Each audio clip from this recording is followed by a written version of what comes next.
तुम उसी तरह तोते के रूप में भटको। नहीं नहीं, मुझे आजाद करो वरना मैं तुम्हें छोड़ूंगा नहीं। अब तुम मेरा कुछ भी नहीं बिगाड़ सकते। अब तुम जाओ यहां से और अब से ऐसे ही घूमो। अब तुम्हें पता चलेगा कि दूसरों को दर्द देने में कैसा महसूस होता है। इसके बाद वह राक्षस वहां से उड़ जाता है। मरचू और उसकी पत्नी सीता दोनों खुश हो जाते हैं। मरचू पहले की तरह काम करने लगता है। वह और उसकी पत्नी दोनों खुशी खुशी जिंदगी गुजारने लगते हैं।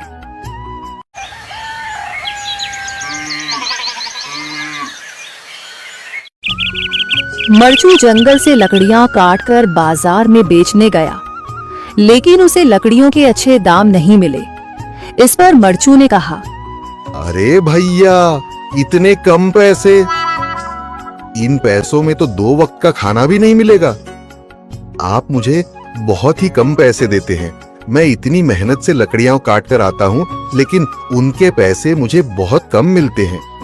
भैया, तुम्हारी लकड़ियां होती ही इतनी कमजोर हैं कि मैं इससे ज्यादा पैसे नहीं दे सकता।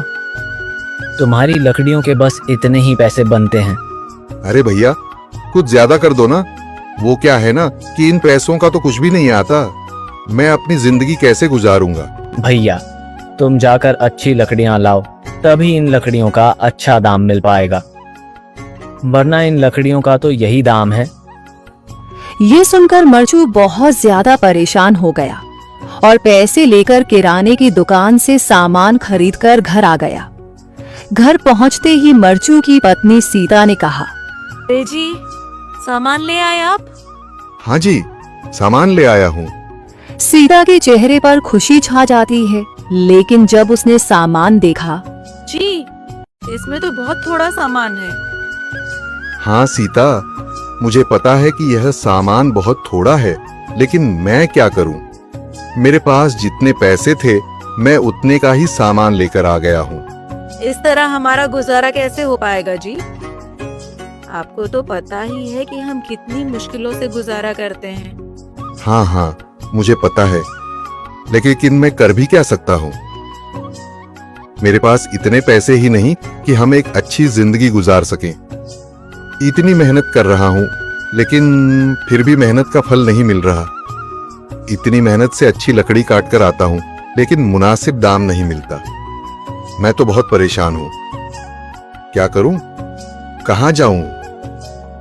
अरे जी, आप परेशान न हो, आप कोई और काम देख लें। मैंने कई बार काम तलाशने की कोशिश की, पर किसी ने भी मुझे काम नहीं दिया। ये सुनकर सीता भी काफी ज्यादा परेशान हो गई। मरचू से सीता की परेशानी नहीं देखी गई। उसने अपनी पत्नी सीता से कहा, मैं फिर से जंगल की ओर जा रहा हूँ। अरे जी, अभी मत जाइए ना, वैसे भी शाम हो रही है। आप कल चले जाइएगा, अभी मत जाइए। ठीक है, अगर तुम रोक रही हो तो मैं नहीं जाता। मैं कल चला जाऊंगा। इसके बाद मरचू गांव में घूमने के लिए चला गया। तभी उसे एक आदमी मिला और उसने कहा, कहाँ जा रहे हो भैया? और सुनाओ, क्या हाल चाल है? जिंदगी कैसे गुजर रही है? अरे भैया, तुम्हें तो पता है कि लकड़ियां काटकर कैसे गुजारा होता है। हाँ भैया, तुम सही कह रहे हो। और आसपास के जंगलों में अच्छी लकड़ियां भी नहीं है। इसके लिए तो जंगल के अंदर जाना पड़ेगा। पर जंगल के अंदर तो काफी सारे जंगली जानवर होंगे। मुझे बहुत डर लगता है भैया, मैं जंगल में कैसे जाऊंगा?